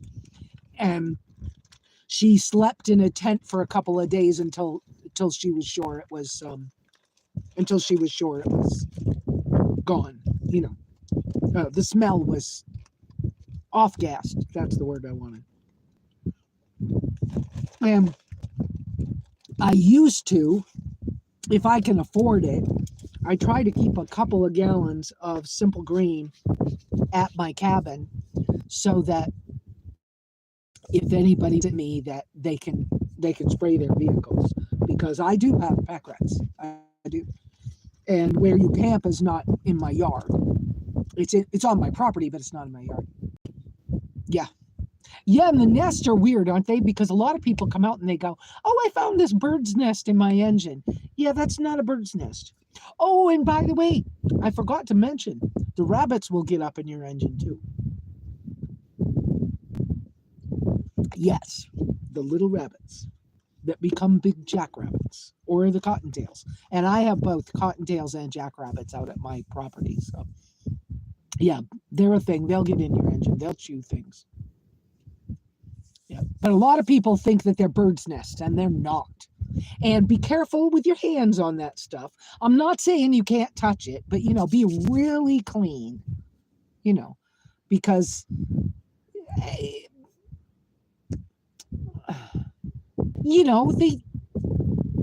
they're dirty. It's not the dirty factor, because, look, I'm one of those people that thinks that once we as humans started to be so careful with getting dirty and never touching dirt and sanitizing everything, I think that we took away a lot of the bacteria that's healthy for us and helps us be healthy people. So I think it's good to have a dog. I think it's good to let a dog lick a kid's face every once in a while. But there's a difference between, get your hands in dirt, which is really therapeutic and good for you, and walking on the ground, which is grounding and really good for you. But don't step on a cactus, right? And don't smear dog poop on your face. I mean, that's a little beyond. Think about it. That's the difference, okay? It's like, get a little dirty. Yeah, dig in the dirt. Make compost and then dig and make, well, not dig and make a garden. Look, I'm also a back to Eden garden person. Okay. I'm into, I'm into no-till gardening. I've always been. I'm a real stickler for, don't just, I'm kind of a permaculture person. Okay. Just pick a spot. And of course, I've got 10 acres at my place, so I can think in some bigger spaces. But even in a small space, pick a spot, put your vegetable things out there. Not just your vegetables. Let me tell you, you can compost everything, okay? Where I am, we have to deal with trash differently. There's no trash pickup service. You're not going to get that out in a rural country area. Not going to happen. You're going to have to find a way to get rid of your trash. So you could do what people used to do. I think it's gross and not cool. But some people used to dig a big hole, and because old tin cans, which we don't have anymore, used to rust and disintegrate. They used to dig a big hole in the ground, and they would just dump tin cans in it. So they would make a spot, and they would just do that. That's what the miners used to do. That's why you find those things. Some people would do things differently. I'm not doing that. That's nasty to me. Okay. But I have serious animals up at my place. I've seen 2 wolves. I've had, yes, desert bears are smaller, but I've had bears. I have mountain lions. I have jaguarundis. I have seen badgers. There's serious animals up here. And of course, there's elk and deer and what else? And coyotes, lots of coyotes. And so if I use a can, I'm not close to town. So I use a burn barrel for all my burnables. Now, in my burn barrel, some people think this is horrid, so don't listen to me if you think it's horrid. I will periodically, if I use cans, and especially I used to buy kippered herring, and I will probably do that again at some stage of the game, because fish is meat and is good for us. I've just been working on healing up my incredible MS problem, and I'm in remission. I've been in remission for 2 solid months. Okay, I haven't had not one sign of MS since I've been here, even with all this stress. But I've been really strict with my diet. I've tried some things, and I tried a couple of things that weren't a good idea with my body. But I will again do like kippered herring. Kippered herring is just smoked fish, and it comes in a can. And when I was a kid, kippered herring came in a flat package. It was salty. It came in a flat package at the grocery store, and there were no cans involved. I wish they'd go back. I would like that.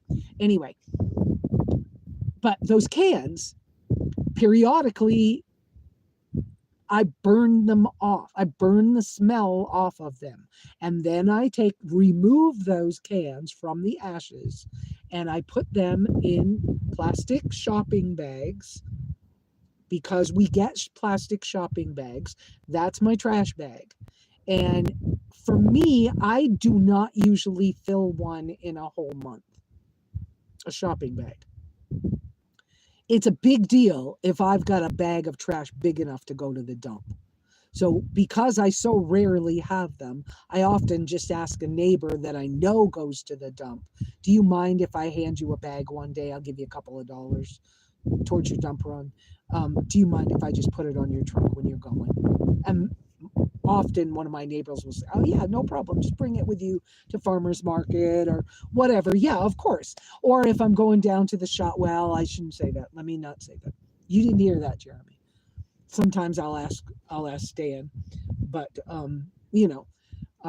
but most of the time in a month, I don't even fill like a Walmart grocery shopping bag with anything that needs to be thrown away. A glass bottle, a can has to be thrown away.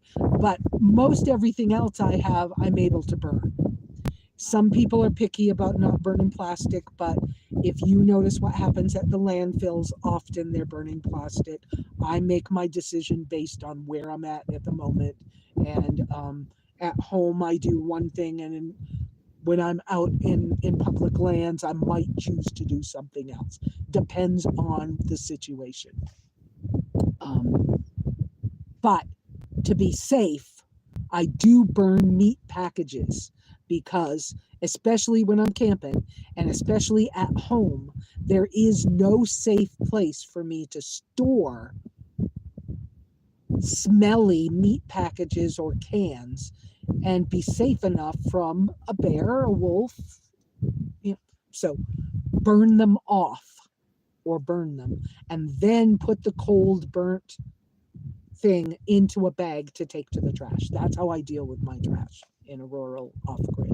Whoa, I didn't mean to get off on that like that, but as I was saying it, I was like, yeah, I'm not sure I'm explaining it good. Yes, all of these things you're saying, George, absolutely.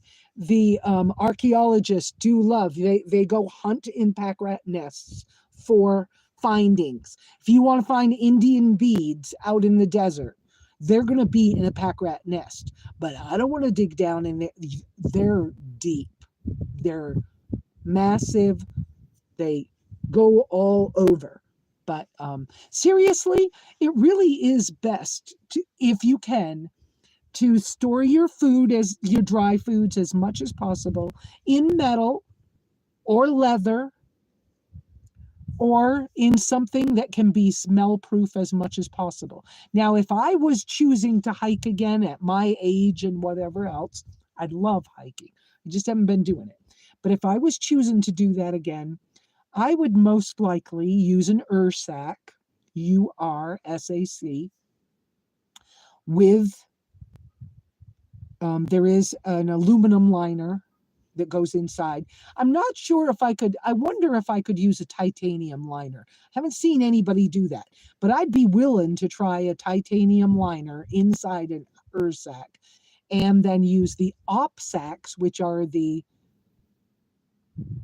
bear proof, smell proof bags. Yeah, I kind of got off on all kinds of animals, right? Away from the whole pack rats. Sure, pack rats are vegetarian, but it doesn't mean they aren't hunting for anything smelly. They have walked away with a spatula from my fire pit before, and that spatula was used on meat. And so it doesn't matter vegetarian or not, they're just taking anything they can get.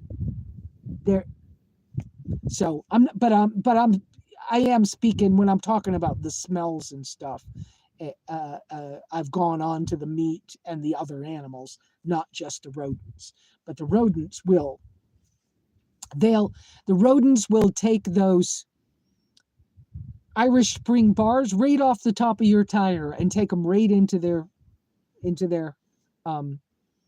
den. They will take all the packs of expensive peppermint stuff that works in Virginia, even the mice here. They will take them and they will take them over to their nest. So, don't bother with all that stuff. Putting your hood up, it really doesn't do you any good. Putting the lights underneath. The only reason I use lights underneath is if I'm like in the tracker. It's such a small vehicle. I'll throw a string of lights underneath sometimes so that I can see when I'm getting out, so I'm not surprised by a snake. More than anything else, because I know that the lights underneath don't really work. And all the blinking lights in the world in the desert don't really do a thing. So, save your money, save your time, do the simple green, pay attention to your vehicle, stay clean. Put as much of your dry foods into tins as you're able to. It's just a better idea. If you have something that's working for you, you go ahead and do it. But if it stops working for you, remember that I told you that, because it works. And it's the old way. Back in the day, they used to make one storage cabinet in a cabin that was completely lined in metal and had a padlock on it so that the animals couldn't get in it. And it was the only way to keep anything over time. And but like I said, if I was hiking again, I would probably do the Ursac with a metal liner and OpSacs, because of they're smell proof. And I would probably make pemmican, which doesn't smell the same, but it's fat and meat. And sometimes you'd put berries or honey or something in it. And I mean, it would be a lovely meal for a bear. It really would. And but I would make my own, and I would wrap it in butcher paper or leather. And I would hang it away from me, away from my vehicle. My vehicle's not that tightly put together. Some of you know this would have been a soft top originally. I have a removable rooftop back in front. And because of that, there's a little gap in the back always. Not much I can do about it. Any bear that wants in could get his claw in there, and just one, and he's in. So I know that's not the rats, but so I will hang my food away. Of course, I have the freezer right now, so if it's in freezer mode, there's not much smell. So that's pretty safe. But I'm not against, hanging my trash in a tree, hanging my food, hang it away from where you're sleeping. Try not to have the smells on your clothes and on you. Those are Just safety from animals and critters, not specific to the rats. Yes, Tiny has been through a recent rat issue, and he learned. And like me, Tiny does research like I do. When I first had the problem, the first thing I want to know is what's the rat's favorite food? Because I want to make sure he doesn't have it. Then I want to find out what do they hate. Then I want to find out what eats rats, because whatever the rats got, or the rodent, whatever they got, their favorite predators coming after them. So what do I got to be concerned about with them? So in this case, rattlesnakes love rats and mice. So you don't want them near you. So you don't want the rats and the mice because rattlesnakes are going to come eat them. So get rid of them before you have that problem. That's how I think. And so the favorite thing that likes to eat rattlesnakes, or the things that's favorite food is rattlesnake, is roadrunners. So you want roadrunners because they're going to eat rattlesnakes, but you don't want them close enough to see them all the time, because if you see them all the time, there's too much food there. So let the roadrunners live in another area, right? Feed the rats way away from home. Yeah. So, and yes, rats are vegetarian. Yeah. But when they're hungry, they're going after whatever they can get because they're starving in the desert. I don't know. I feel like I've gone on and on and on and on and on. With all the people here today, have I, answered questions that are helpful? Do you need more? I didn't see very many new tracker people, so I'm not sure I need to talk about tracker things. I still love my little car. I miss it. I miss driving. I miss going places. I miss being stuck in one spot. Oh, good Lord. I don't like sitting still a long, long time. I had trouble with my leg the other day. I twisted it. Oh, and Jeremy has the Jeremy here has this red Dodge pickup truck with these lift kit. I don't know, 7-inch lift kit or something on it. These huge tires. I can hardly get in the freaking truck. And so I had figured out how to get in the front seat. But then he invited me to go with them. They all went somewhere the other day and I got to go. And but I had to get in the back. I had to figure out a whole nother way to get up in his truck. He doesn't have any steps on the side. So it was like, oh crap, how the freak am I supposed to get up in this? It's like climbing a mountain. But I twisted my leg, and that's taken a couple of days to kind of get better. And I need to walk more. But it's kind of boring just walking their driveway. It's like I walk around in a circle. And it's like sometimes I've been doing it in the morning. I'm watching for snakes. Had a deer right close by the other day. I don't know. Yeah, I get. Sometimes I feel a little. Maybe the word is weary. It's not. I kept saying tired, but I'm not tired like I worked or anything. It's, just like, could this be over? I have wondered a few times, am I not learning the lesson? Am I not being a good example? What am I not doing so this could be over? And then I take a deep breath and I go, but with what's happening, it's reasonable and out of my control. And so, okay, I just feel like I need to just keep doing what I'm doing and keep a check on how I'm feeling. Don't get angry with anybody, and I haven't been. I get a little 10-year-old boy. Yeah. Every once in a while, I'm like, yeah, he's so ugly to me. And I'm like, why is he so ugly to me? I'm not ugly to him. But, whatever. I can't help it. I'm just who I am. I can't help it. And I can't change him. So I just sometimes go, yeah, I wish he would stop picking on his sister. But it's not my place to do anything. So I don't know. I don't know what else to say today. Um, I'm hoping my steak's thawing out so I can have steak. And maybe when I do get out of here and I do get near Walmart again, Walmart always had the polar kippered herrings. I could do that again. I miss those. That would be a nice thing to add in. I could add in fish. I'm realizing I've stopped coffee again for a while because I tried to do a couple of plant-based things and it just wasn't working good. And I thought, you know what? Let me just take a break from coffee again and see if I improve a big amount. And if I improve a big amount, then I'll stay off it for a while because I think I'm going to be able to have coffee later on, but maybe for a little while it would be okay because what did I do? Oh, I got the decaf, and the decaf just, they use a chemical to make decaf.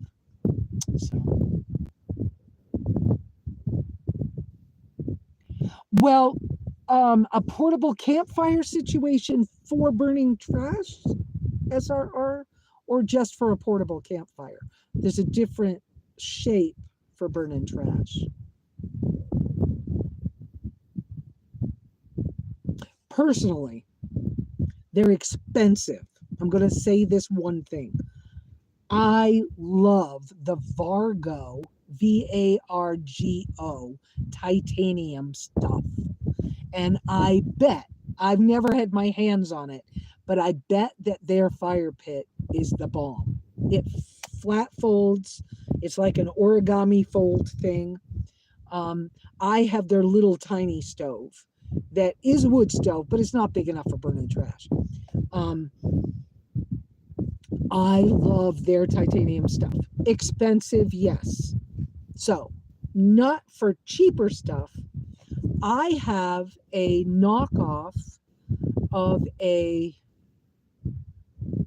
Pico stove, and I love it. I have the little one. It's about this big around. You could burn small amounts of trash in that one. It would be fine. I put charcoal in it.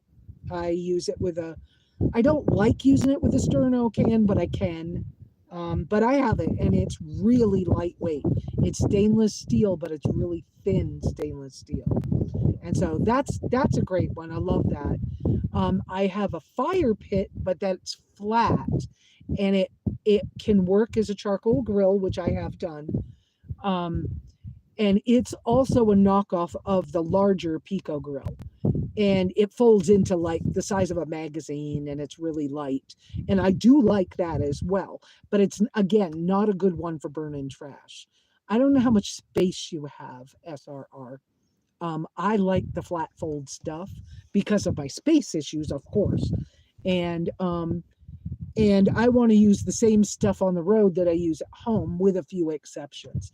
And like at my property, I actually have a rim from a semi truck tire that is my fire pit at the property, and it is the best I've ever had. And I just, every once in a while, I shoot it with some Rust-Oleum paint to keep it looking good. But that really works fabulously as an outdoor fire pit. For a burn barrel on property, I use, because I don't produce much trash, I use a 15-gallon oil drum from an automotive situation. And, drill a few holes in the outside and keep the lid so that you can loosely put the lid on without the cap so that the air flow will allow you to burn trash and the particles will fly out. That's what I use on my property. The flies have arrived. I think we need to check the hinge on my door. Yeah, I just felt it drop. That doesn't feel good to me. It's been quite a couple of months. Oh. Yeah, so you got rodent stuff, an update on the engine that now needs a rebuild. Wow. How much more stuff? Can I please go from here soon?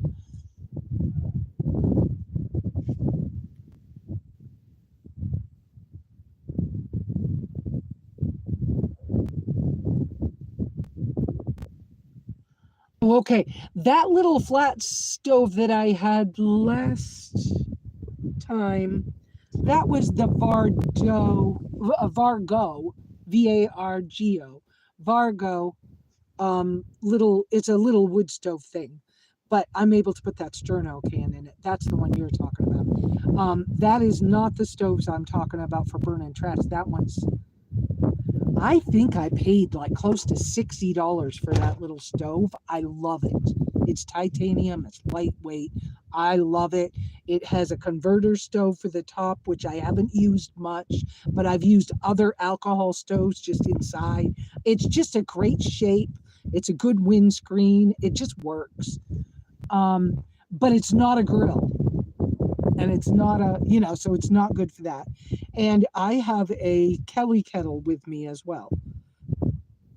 You guys know what Kelly kettles are? I think I've showed them before for boiling water. But that I use when I'm out and I'm able to have a good campfire situation or whatever.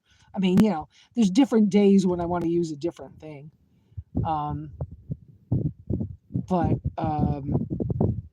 Vargo makes a campfire pit that looks just like that little stove that I had last week, that I showed you last week. That's a campfire pit that's bigger, and it folds just as flat. It's made the same shape. And I love it, but I think it's like close to $300. And so that's not on my list, but I think it's beautiful.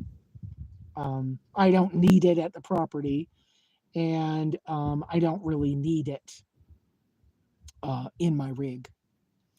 I would like to switch, though, to their fire pit grill from my other one I have. The one I have, I only paid $23 for. And that one will do charcoal or a wood fire. And you saw that in videos last winter when I was in Quartzsite. And it's beautiful for a little campfire. It's lovely. And it's nothing, folds flat, doesn't weigh anything. It's lovely. Love it, love it, love it. But the Vargo company I need a grill for cooking my steaks, and they have a fire pit thing that's titanium, that's a square a little bit bigger. I think it's 9 inches across, or it might be 10 or 11 inches across, and it folds flat, but it's a square, and there's a grill grate to put on top to put your steak on, and it's just a little bigger and wider. And I'm eating so much meat, I'd like to have something to put the steak on. Because I like, using 3 or 4 or 6 pieces of charcoal and or a couple of small sticks and cooking my steak. That's really nice. And that Vargo fire pan with grill, I think is what it's called. I would love that. But again, that's getting close to $80 on that one, I think. And so that's probably in my wish list if I remember right. It might not be in my public wish list. It may be just my private one where it's like, yeah, someday I'd love to have that thing. But that's I feel like we've done a lot today. I feel like we've done pretty good. I don't see any more messages. Yeah, I love that little coffee pot.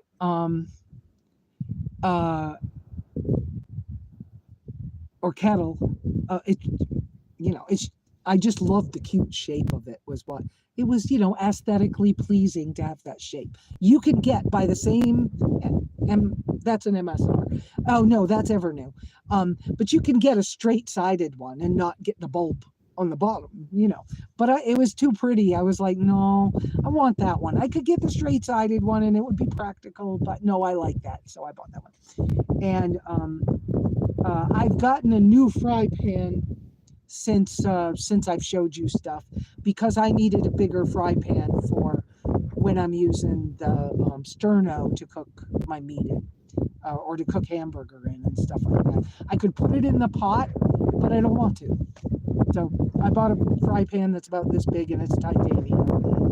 And I made sure to get one with smooth insides so it's easy to clean. Yeah, I got a nice one, and it has a lid, and that's been a real improvement. while I've been here, because sometimes I'm cooking my meat in the house, so that's been helpful. I don't know what else to tell y'all about. I think we've done well today. Y'all have a wonderful, wonderful week. Keep it simple. Travel light and often. Pray for each other, because we all could use that and it's helpful. When you can help, help. When it's not your turn to help, take a deep breath. Oh, it's $2.95. Oh man, I wish I had $2.95, because I would buy that too, because I just think it's cool. I know it's a little big, but it's flat fold, and wow, I just think it's a nice thing. I should probably try to get an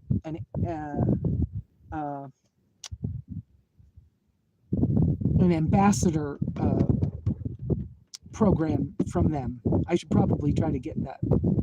Yeah, I probably could make room for it. Besides the fact that it's, I don't remember if it's titanium, but that is a nice one. I think you're gonna love it.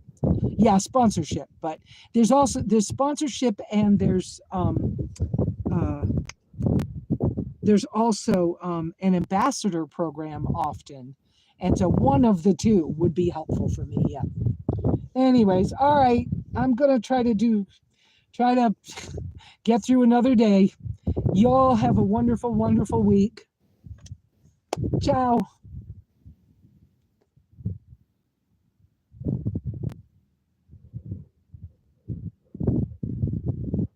Oh, no, Tom, I just saw you.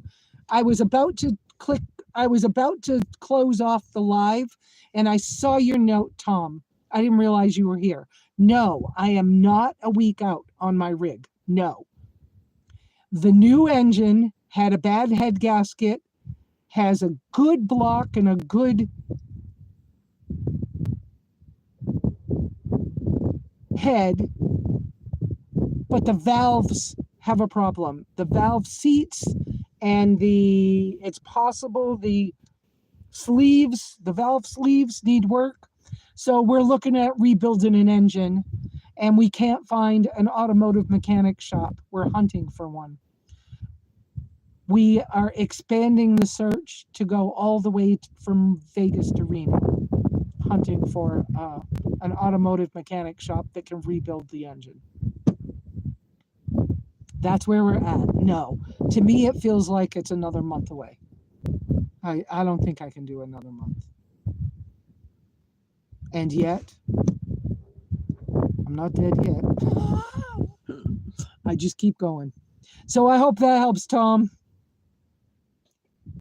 I'll wait a minute. Are there any more questions? Because I was about to hit that button to close it out.